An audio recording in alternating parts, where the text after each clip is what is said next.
حضرت انس رضی الله عنه نبی کریم صلی الله علیه وسلم د حضرت عائشه مبارکه رضی الله عنها کر راولې شي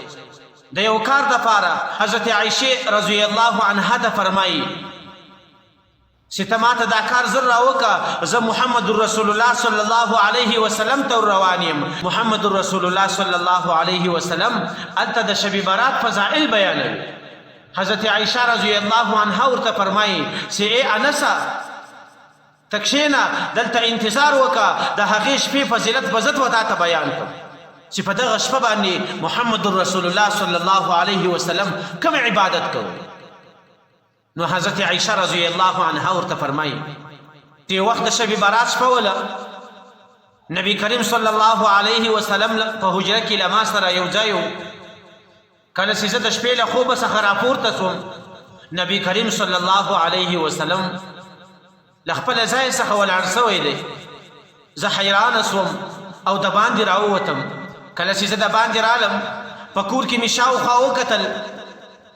محمد رسول الله صلی الله علیه وسلم نه راته معلومېدی. نو جنت البقیع ته راووتم هلته چې مې وکتل محمد رسول الله صلی الله علیه وسلم ناست دی او مخې د اسمان په طرف باندې کړی دی. ما ورته وویل ای د الله رسوله زه په تا پسې هلته کور ګرځم او ته دلته راغلی. نبی کریم صلی الله علیه وسلم راته فرمایي چې ای عایشې نن هغه مبارکه شپه ده چې الله تعالی و سماء الدنیا ته راځي او په دې مبارکه شپه باندې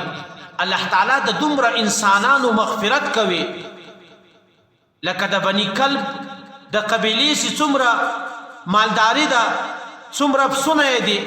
د هغو د ویشتانو په اندازه باندې الله تعالی په دغه شپه باندې د دومره انسانانو مغفرت کوي. بني کلب په عربو کې یو غټه قبیله ده چې د هغو د هر کس دومره مالداري وله چې هغه به تر حساب وتلی وله د ډېرې غټې مالداري خاوندانو. نو الله تعالی په دغه مبارکه شپه باندې د دومره انسانانو مغفرت کوي لکه د بني کلب د پسو چې څومره وریښتان دي الله تعالی په دغه شپه باندې د دومره انسانانو مغفرت کوي. نو موږ تاسو ته پکار ده چې موږ تاسو هم باید دغه شپه په عبادت باندې تېره کړو.